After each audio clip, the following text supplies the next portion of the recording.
السلام عليكم. لا تنسوا الاعجاب بالفيديو والاشتراك في القناة تشجيعا لنا لنستمر بنشر المزيد ان شاء الله. السلام عليكم، معاكم كابتن اسماعيل. مرحب بكم في قناتي على اليوتيوب كابتن اسماعيل الكردي، وصفحتي على الفيسبوك تعليم السباحه في القاهره. اليوم النهارده 12/10، امبارح كان 11/10، كان في رحله عاملينها رحنا بيها العين السخنه. المايه كانت جميله جدا، المايه كانت جميله جدا جدا جدا. خدنا ناس معانا تعوم، وخدنا واحد كسرنا الخوف عنده كان اسمه مينا، قعد معايا 3 شهور. مينا كان بيتعلم بره، ما اتعلمش اي حاجه. مينا بقى معايا. بقول لكم ايه، نروح نشوف الفيديو ونعرف القصه. يلا، مع تحياتي ليكم كابتن اسماعيل. السلام عليكم يا كابتن اسماعيل. النهارده معانا احلى ناس. احنا في شهر كام رجاله؟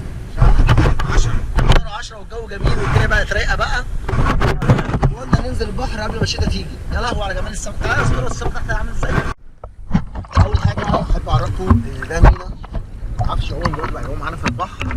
وكمان بقى يقف عجله. الاول بيخاف من العجله، يمكن قعد شهر ونص يتعلم عجله، دلوقتي بقى محترف عجله، وبقى كمان بيقف عجله وهو رافع ايديه. يلا مينا اقف وارفع ايديك.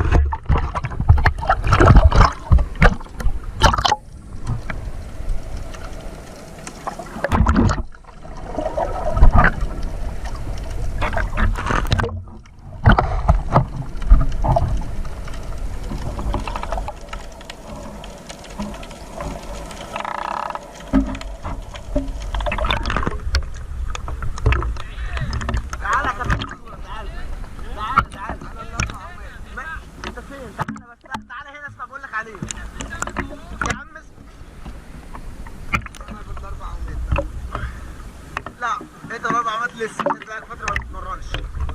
برافو يا مينا. قول لهم بقى انت بتتعلم سباحه، انت ما بتعرفش اعوم الاول. الصراحه يعني سهله جدا. قول لهم تنسمعين، مش شرط انا اقول لهم انا ما بعرفش اعوم الاول. انا كنت الاول ما كنتش بعرف اعوم قوي خالص، ورحت نادي ان انا اتعلم، قعدت شهر ما اتعلمتش حاجه خالص. فرحت الكابتن اسماعيل يعني 3 شهور اهوت، وبقيت بعوم حلو جدا.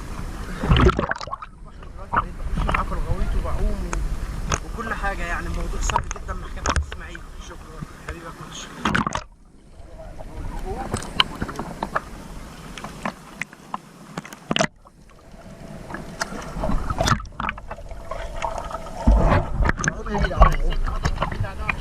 اتبسط في وشك.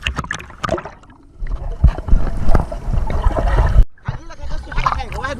يلا يا مينا، يلا عشان هنخش يا محمد. ها هوب.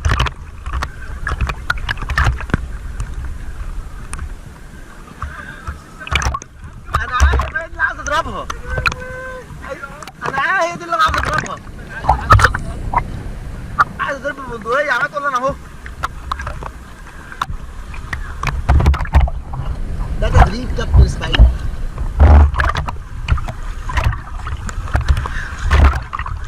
عاش يا مينا، عاش. يلا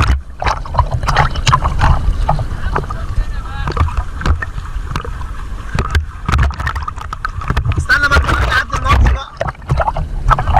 عاش يا مينا. الهدف من الفيديو ده اللي مينا جه معايا من شهرين، جه ينزل البحر معايا. كان عنده رهبه جدا من الميه، ويا دوب وقف على اول الشط. لكن المره دي انا خدت مينا وكسرت عنده الخوف، وخليته نزل في قلب الميه وقام وقف عجله وبقى 100 100. مع ان الرحله اللي فاتت نزل على اول الشط بس. يا رب يكون الفيديو عجبكم، ومع تحياتي ليكم كابتن اسماعيل. كسرنا الرهبه لمينا من رهبه الخوف من عمق الميه في البحر.